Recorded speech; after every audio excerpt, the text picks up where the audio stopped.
المومنین جناب عائشہ صدیقہ رضی اللہ تعالی عنہا راوی ہے، آپ فرماتے رسول اکرم صلی اللہ علیہ وسلم نے فرمایا الشرک اخفی من دبیب الذر علی الصفا فی اللیلۃ الظلماء۔ رسول اکرم صلی اللہ علیہ وسلم نے فرمایا اندھیری رات میں چٹان پر چھوٹی سی رینگنے والی چونٹی اس سے بھی زیادہ چھپی ہوئی چیز، ایک پتھر کی چٹان ہو، رات کا سخت اندھیرا ہو، اس پہ چونٹی چل رہی ہو، کسی کو نظر آتی ہے؟ محسوس ہوتی ہے؟ نہیں۔ اللہ کے نبی نے فرمایا اس کا پھر وجود ہے، اس سے بھی کم اور اس سے بھی زیادہ چھپی ڈھکی چیز وہ بھی شرک ہوتی۔ کس صورت میں شرک ہوتی ہے؟ فرمایا وَأَدْنَاهُ أَن تُحِبَّ عَلَى شَيْءٍ مِّنَ الْجَوْرِ۔ اللہ کے نبی فرماتے ہیں شرک کا ادنا سے ادنا درجہ یہ ہے کہ تم کسی سے اس کے ظلم کے باوجود بھی محبت کرو۔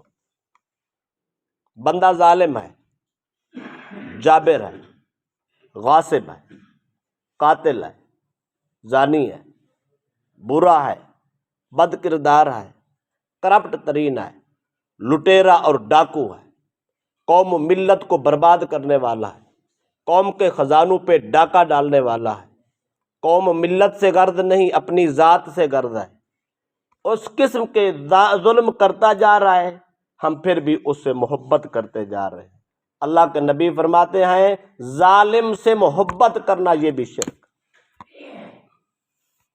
اس کا مطلب ہے ظالم کا ساتھ نہیں دینا، ظالم کی سوچ سے سوچ نہیں ملانی چاہیے، ظالم کے گروہ کی حمایت نہیں کرنی چاہیے، ظالم کے حق میں نہیں بولنا چاہیے، ظالم کے حق میں گواہی نہیں دینی چاہیے، کسی سوچ میں، کسی فکر میں، کسی عمل میں ظالم کا ساتھ نہیں دینا چاہیے، یہ شرک ہے۔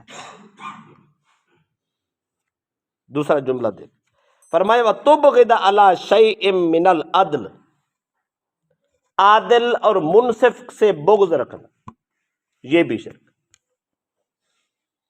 وہ عدل کر رہا ہے ہم اس کے خلاف جا رہے ہیں، وہ انصاف کی بات کرتا ہے ہم اس سے بغاوت کر رہے ہیں، وہ قوم و ملت کی بات کرتا ہے ہم اس سے باغی ہیں، وہ کہتا ہے حق دو حق لو ہم اس کے مخالف۔ میں اپنا جملہ نہیں کہہ رہا، میں رسول اللہ کی حدیث کا جملہ کہہ رہا ہوں۔ اللہ کے نبی نے فرمایا عادل اور منصف آدمی سے بغض رکھنا یہ بھی شرک۔ لہذا جس کے ہاں جتنا عدل نظر آئے اس کا ساتھ دینا چاہیے۔ آگے فرمائے وَهِيَ الدِّينُ إِلَّا الْحُبُّ وَالْبُغْضُ، اور دین محبت اور بغض کا نام ہے۔ محبت کس کے ساتھ ہے، بغض کس کے ساتھ؟ اگر محبت اپنی جگہ پہ درست ہے یہ بھی دین ہے، بغض اپنی جگہ پہ درست ہے تو یہ بھی دین ہے۔ اس کو الٹ کر لو، محبت بے جا ہے بغض بھی بے جا ہے تو یہ بے دینی ہے۔ فیصلہ ہم نے خود کرنا، کھیلنا ہم نے خود ہے، اپنا ایمان خود بچانا ہے، اپنا دین خود بچانا ہے، اپنا اسلام و ایمان خود بچانا ہے، دین کی حفاظت ہم نے خود کرنا، ہمیں کوئی نہیں بچا کے دے گا۔ ہر آدمی غاصب بیٹھا ہے، ہر آدمی اپنی طرف اپنی لالچ اپنے تمے اپنی غرض کے لیے بھاگ رہا ہے۔ ہم نے دیکھنا ہے جو اپنی غرض کے لیے بھاگ رہا ہے ہم نے بھی اس کے پیچھے بھاگنا ہے۔ اگر اس کے پیچھے بھاگیں گے وہ خود غرض ہے ہم بھی خود غرض ہے، وہ مفاد پرست ہے ہم بھی مفاد پرست ہے، وہ ظلم کے لیے بھاگ رہا ہے ہم بھی پھر ظالم ہوئے،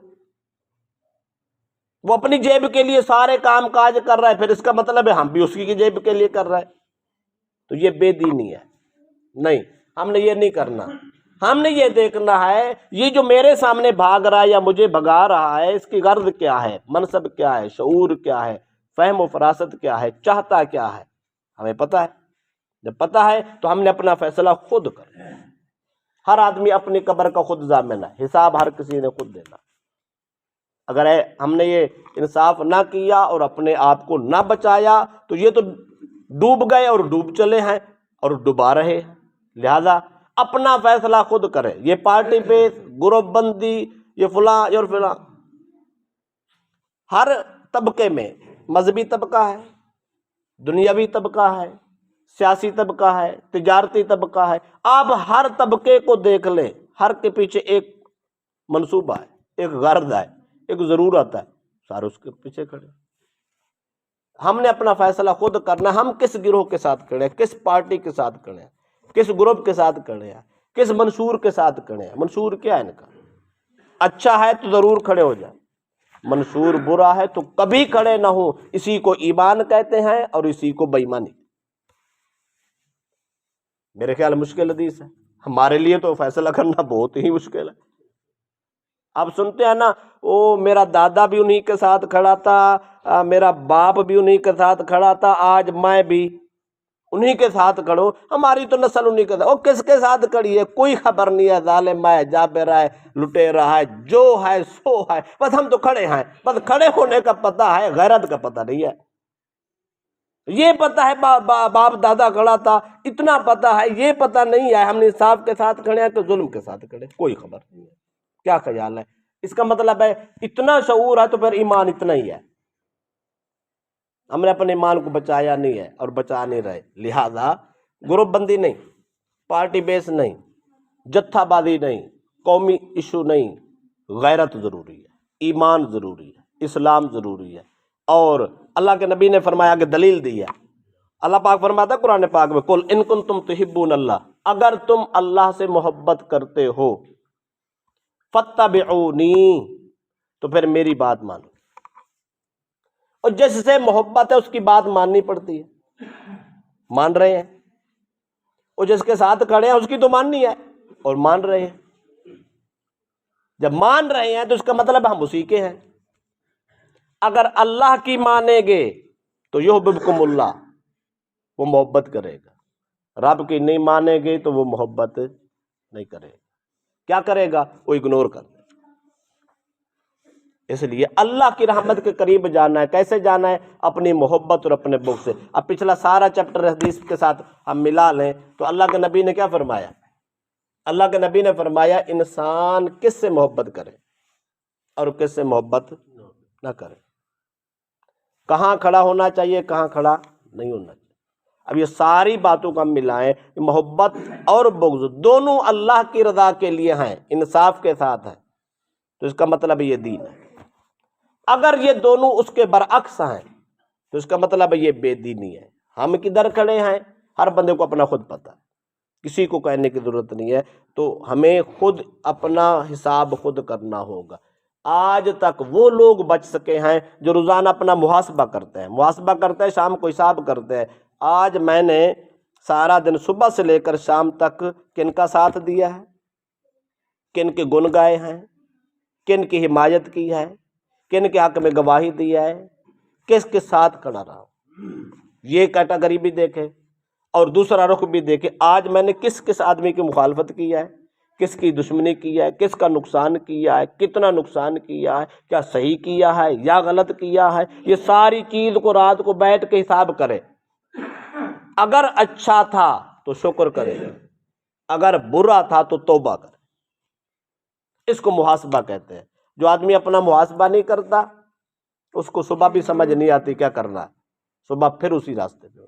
جو آدمی روزانہ محاسبہ کرتا ہے، روزانہ کا حساب کرتا ہے، آج کتنے لوگوں پہ ظلم کیا، کتنے لوگوں کی حمایت کی، وہ جب صبح اٹھتا ہے تو نئی صبح اس کے لیے ایک نیا چاند طلوع ہوتا ہے اور اس کی روشنی میں وہ اچھا راستہ اختیار کر لیتا ہے. ہمیں روزانہ اپنا محاسبہ خود کرنا انشاءاللہ. یہ گھر سے شروع کر لیتے ہیں. ہر گھر کا سربراہ اپنے گھر سے شروع کر لے. میں نے فیملی کے 10 ممبروں میں سے کس کے ساتھ آج اچھا سلوک کیا ہے، کس کے ساتھ برا کیا ہے، کیا وہ قصوروار تھا. یا میری طرف دیکھ، یہ من کا جو مفتی ہے نا، یہ جو ضمیر ہے انسان کا، یہ فیصلہ کر دیتا ہے. گھر کی فیملی کے اندر بھی اگر ایک آدمی زیادتی کر رہا ہے نا، یہ ضمیر ملامت کر رہا ہوتا ہے، اس کو کہتا ہے زیادتی کی ہے، تو نے زیادتی کی ہے. ضد اور چیز ہے، سمجھنا اور چیز ہے. ہمیں سمجھنا ہے. محاسبہ کہتے ہیں سمجھنے کو. اپنی فیملی میں سارے دن کے کیے ہوئے معاملات رات کو سوچ کے سوئیں. اگر برے کیے ہیں تو ذہن چینج کر کے توبہ کر کے سوئیں. صبح یہ ظلم نہیں کرنا. موقع ملا تو میں اپنی بہن سے، ماں سے، بھائی سے، بہو سے اور اپنے گھر والوں سے معافی مانگ لوں.